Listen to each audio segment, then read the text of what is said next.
January Bond, 1904, 0200 hours, Anzio Beach, Italy. Lieutenant Jack Sheehan, 24 years old, from Boston, steps off a landing craft into knee-deep water, expecting German machine guns to open fire any second.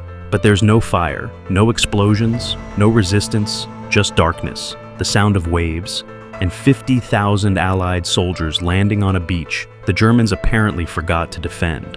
Sheehan is a platoon leader in the 3rd Battalion, 504th Parachute Infantry Regiment, 82nd Airborne Division. Though today they're not jumping, they're landing by sea as part of Operation Shingle. The operation's goal: land at Anzio, 30 miles south of Rome, bypass German defensive positions in the mountains, march inland, and capture Rome before the Germans realize what happened. It's an ambitious plan conceived by Winston Churchill, who believes a surprise amphibious landing behind German lines will break the Italian stalemate and deliver Rome to the Allies. And for the first 24 hours, the plan works perfectly. The landing achieves complete tactical surprise. The Germans have only 1,000 troops in the Anzio area, and most of those are support personnel, not combat troops. By noon on January 2nd, 50,000 Allied troops have landed with only 13 casualties, all from mines or accidents, none from German resistance. Allied forces control a beachhead 15 miles wide and 7 miles deep. The road to Rome is open. Intelligence reports confirm there are no significant German forces between Anzio and Rome. The Allied commander, Major General John Lucas, could march his entire force inland immediately and capture Rome within 48 hours. Instead, Lucas makes a decision that will trap 50,000 soldiers on a beach for 123 days. He orders, consolidate the beachhead, dig in, wait for reinforcements. No advance inland, no exploitation of surprise, just stay on the beach and build defenses. That decision, made from caution, indecision, or misunderstanding of the strategic situation, gives Germans exactly what they need: time. Time to rush reinforcements to Anzio, time to surround the beachhead, time to bring up artillery and prepare counterattacks. Within 48 hours, the Germans will have 40,000 troops surrounding Anzio. Within a week, 70,000 troops. And for the next 4 months, Allied forces will be trapped on a narrow beachhead, under constant artillery bombardment, unable to advance and unable to evacuate. Lieutenant Sheehan, who expected to be in Rome by January 25th, will instead spend 123 days in what soldiers call the world's largest self-sustaining prisoner of war camp. Except the prisoners are holding weapons, and the guards are firing 150,000 artillery shells per month at them. To understand Anzio, we need to understand the strategic situation in Italy in January 1944. By January 1904, Allied forces have been fighting in Italy for 5 months, since landing in Sicily in July 1943 and mainland Italy in September 1943. Progress has been agonizingly slow. Italy's geography favors defense, mountainous terrain. The Apennine Mountains run down the center of Italy, creating natural defensive positions that are difficult to attack. Rivers. Multiple rivers cross Italy west to east. Each river requires crossing under fire, and Germans defend river crossings aggressively. Limited roads. Few paved roads through the mountains, channeling Allied advances into predictable routes that Germans can defend. Weather. Winter 1943-4 brings constant rain, turning unpaved roads into mud and making off-road movement nearly impossible. The result? Allied forces advance at 1 to 2 miles per week, suffering heavy casualties to capture terrain with no strategic value. By January 1904, Allied forces are stalled at the Gustav Line, a German defensive position anchored on Monte Cassino, approximately 80 miles south of Rome. 4 separate Allied assaults on the Gustav Line have failed, costing 40,000 casualties. Winston Churchill, Britain's Prime Minister, is frustrated. "We have 400,000 troops in Italy," Churchill tells his commanders. "We're fighting 300,000 Germans. We have air superiority, naval superiority, and material superiority, yet we're stalled 80 miles from Rome. This is unacceptable." Churchill proposes an alternative: amphibious end run. Churchill's concept: instead of battering our heads against German mountain defenses, we land behind those defenses. We put 50,000 troops ashore at Anzio, north of the German lines, and march inland to cut the German supply routes. The Germans will be forced to retreat from the Gustav Line to avoid encirclement. We capture Rome, and Italy collapses. It's a bold plan, classic Churchillian strategy emphasizing maneuver and surprise over frontal assault. But the plan has a critical assumption. The landing force must advance inland immediately after landing. If the force stays on the beach, Germans will surround it. Churchill emphasizes this to General Harold Alexander, commanding Allied forces in Italy. The landing force must strike inland with utmost speed. Speed is everything. If they hesitate, the opportunity is lost. Alexander passes this guidance to General Mark Clark, commanding U.S. Fifth Army. Clark passes it to Major General John Lucas, commanding 6th Corps, the force that will execute the landing. But Lucas doesn't embrace the bold concept. Lucas is cautious by nature. He's 54 years old, has never commanded troops in combat until Italy, and is skeptical of risky operations. Lucas writes in his diary on January 10th, 12 days before the landing, "This operation has a strong odor of disaster. I don't believe we have adequate forces. I don't believe the Germans will retreat from the Gustav Line just because we land at Anzio. I believe we'll land, the Germans will surround us, and we'll be trapped. But my orders are clear, so I'll execute them, though I'm certain this will fail." This pessimistic assessment colors Lucas's planning. Instead of planning an aggressive advance inland, Lucas plans a cautious consolidation. Instead of preparing to race to Rome, Lucas prepares to defend the beachhead against expected German counterattacks. And when the landing achieves surprise, Lucas interprets it not as an opportunity to exploit, but as suspicious. Why aren't the Germans defending? It must be a trap. January 2nd, 1940, 800 hours. 6 hours after landing, Major General Lucas visits the beachhead to assess the situation. His subordinate commanders report, landing achieved complete surprise, casualties minimal, 13 total, 50,000 troops ashore with vehicles and supplies. No German resistance encountered. Roads inland are open and undefended. The subordinate commanders request permission to advance inland immediately. General Lucian Truscott, commanding 3rd Infantry Division, is particularly insistent. "Sir, we have a golden opportunity. The Germans are not prepared. If we advance now, today, we can be in the Alban Hills by nightfall. That position dominates the approaches to Rome. Once we hold the hills, the Germans must either abandon the Gustav Line or fight us with their supply lines cut." But Lucas refuses. "We consolidate first," Lucas orders. "Build up supplies on the beach, establish defensive perimeter, make sure we're secure before advancing. Sir, with respect, if we wait, the Germans will bring up reinforcements. The opportunity will be lost." "The opportunity will be lost if we advance recklessly and get cut off," Lucas replies. "We're staying on the beach until I'm confident we're strong enough to advance without being counterattacked and destroyed." This is command caution, overriding tactical opportunity.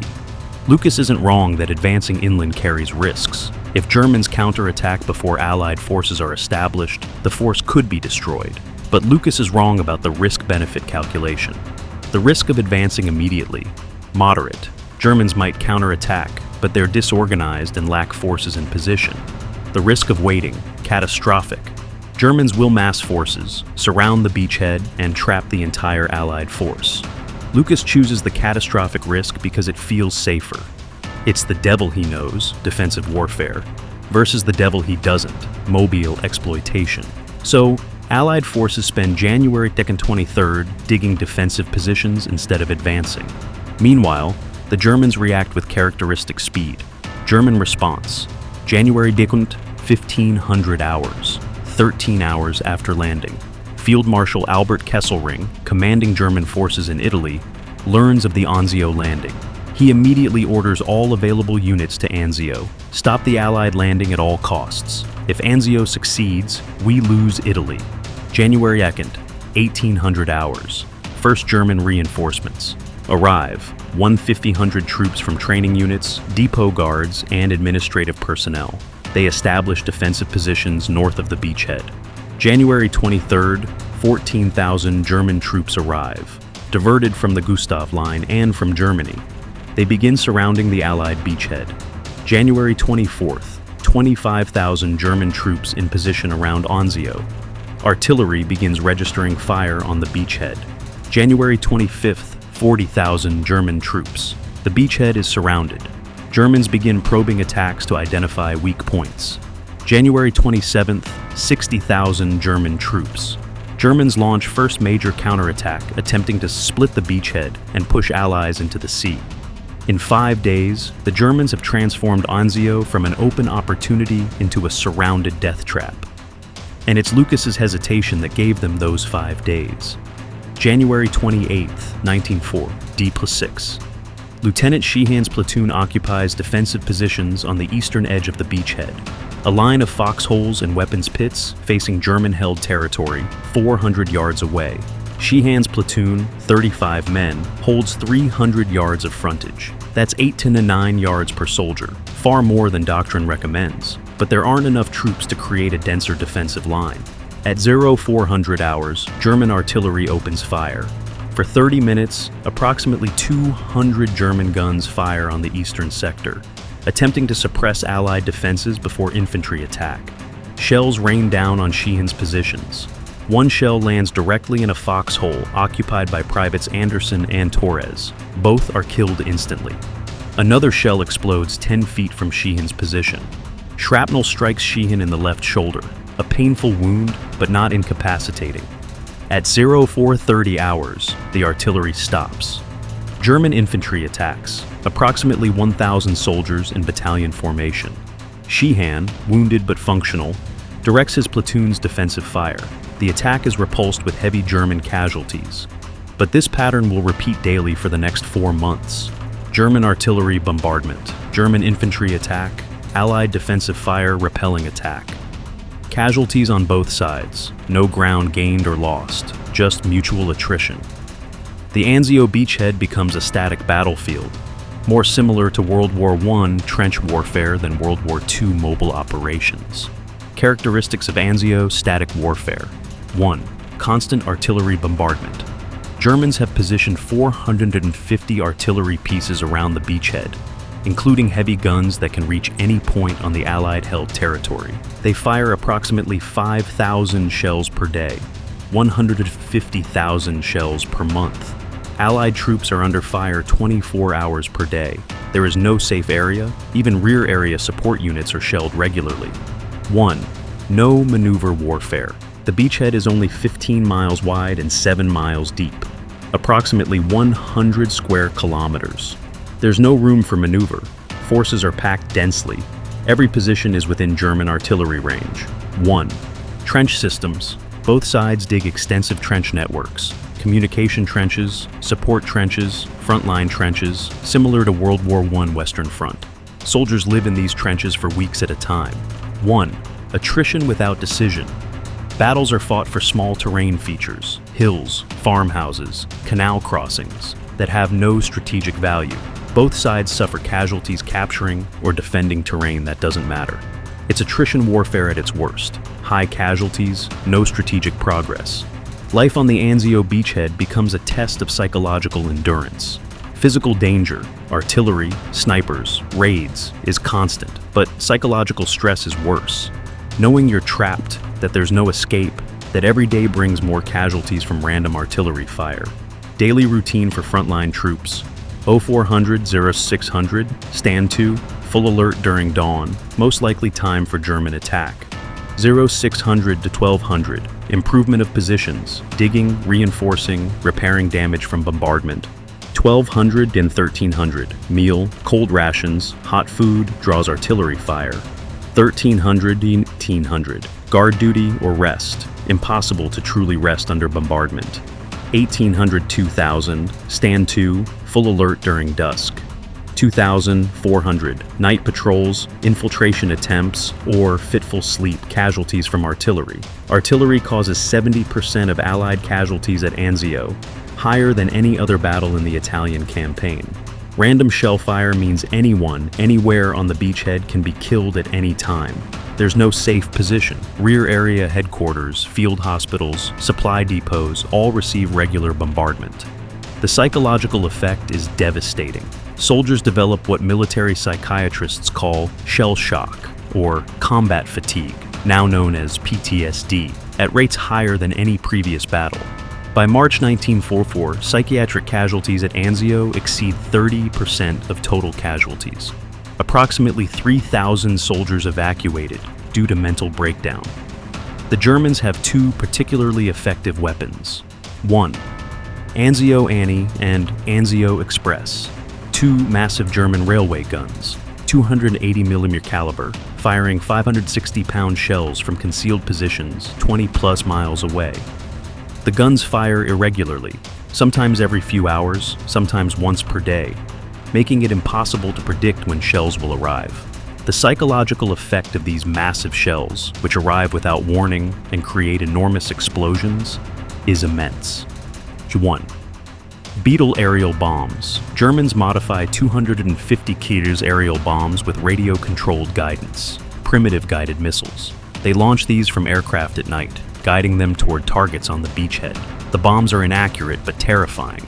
Soldiers hear the bomb's distinctive sound and have no idea where they'll impact. Lieutenant Sheehan, still commanding his platoon despite his shoulder wound, keeps a diary during Anzio.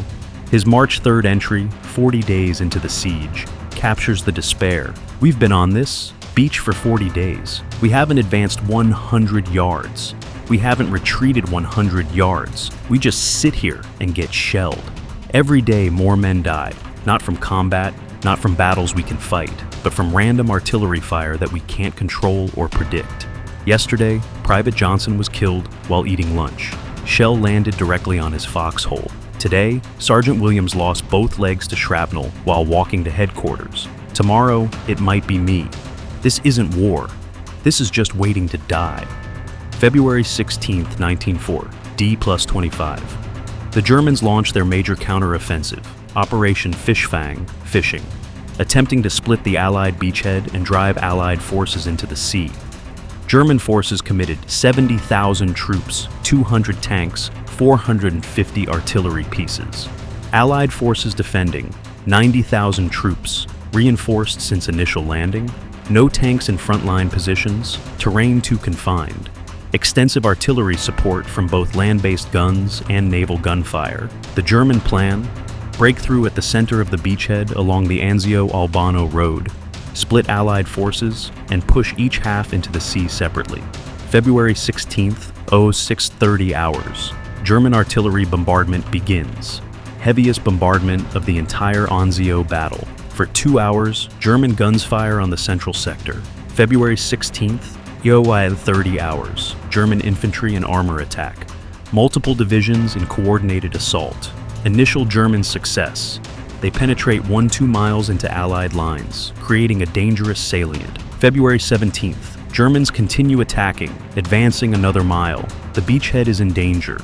If Germans advance another 2-3 miles, they'll reach the sea and split Allied forces.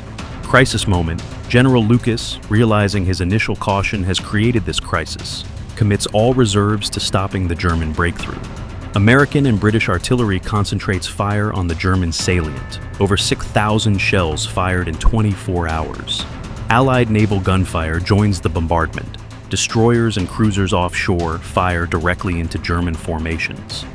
The concentrated firepower stops the German advance. February 18th, 19th. Germans continue attacking, but make no progress. Allied defenses hold. February 20th, German offensive ends. They have advanced 3 miles at the deepest point, but haven't broken through. German casualties, approximately 5,500 killed, wounded, captured. Allied casualties, approximately 3,500. The beachhead survives, but just barely, and the crisis proves Lucas's inadequacy. On February 2nd, General Clark relieves Lucas of command. Major General Lucien Truscott, who advocated aggressive advance on D-Day, takes command of 6th Corps. But Truscott inherits an impossible situation. 90,000 troops trapped on a beachhead, surrounded by German forces, unable to advance without massive reinforcements. The Anzio beachhead remains static for 3 more months. Allied forces cannot break out because Germans hold the Ypres, surrounding high ground. Germans cannot eliminate the beachhead because Allied firepower, artillery plus naval gunfire, plus eventually air support when weather improves, is too strong. Stalemate. The breakthrough finally comes not from Anzio, but from the Gustav Line. In May 1904, Allied forces at the Gustav Line launch Operation Diadem, a massive offensive with French, British, American, and Polish forces attacking simultaneously. The offensive breaks through German defenses and forces Germans to retreat north. On May 23, 1904, 123 days after the initial landing, 6th Corps breaks out of the Anzio beachhead. Allied forces advance north, linking up with forces advancing from the south. On June 4, 1904, Allied forces enter Rome, making Rome the first Axis capital to fall to the Allies. 2 days later, the Normandy invasion, D-Day, overshadows the Italian campaign entirely. Most newspaper coverage focuses on France, not Italy. Final casualties for Operation Shingle, Anzio, Allied forces, 7,000 killed, 36,000 wounded or missing. Total, 43,000 casualties. German forces, 5,000 killed, 30,000 wounded or captured. Total, 35,000 casualties. Casualty rate, approximately 33% of Allied forces that fought at Anzio became casualties, one of the highest casualty rates of the Italian campaign. Lieutenant Sheehan survived Anzio. He was evacuated on April 12th, 79 days into the siege, after his shoulder wound became infected and required surgical treatment. Sheehan returned to his unit in June 1904, fought through France and Germany, and survived the war. After the war, Sheehan became a high school history teacher in Massachusetts. He rarely discussed Anzio with his students. In a 1979 interview, Sheehan explained, "How do I explain Anzio to teenagers? We landed perfectly, achieved complete surprise, could have walked to Rome unopposed, but our commander hesitated, and that hesitation trapped 50,000 men on a beach for 4 months. Thousands died, not from combat, but from artillery fire, while sitting in foxholes waiting for someone to make a decision. That's not heroism. That's not strategy. That's just command failure, and there's no way to make that story inspiring." January 20 to May 23, 1904, 23 days on a 15-mile beachhead, 43,000 Allied casualties. And when it was over, military historians asked, was Anzio worth it? The answer depends on what you measure. Strategically, Anzio failed to achieve its objective, quick capture of Rome and collapse of German defenses. Tactically, Anzio succeeded in tying down German forces that could have been used elsewhere. Human cost. Anzio was one of the bloodiest battles of the Italian campaign for the ground gained. But perhaps the real lesson of Anzio isn't about strategy or tactics. It's about command decisions. Churchill conceived a bold plan. Lucas executed it cautiously. And 43,000 soldiers paid for that caution with their lives or their blood. These stories of bold plans, cautious execution, and the cost of hesitation deserve to be remembered. Subscribe so they never fade into history. Next time, 4 assaults, 55,000 casualties, 1 monastery, the Polish victory that broke the Gustav Line.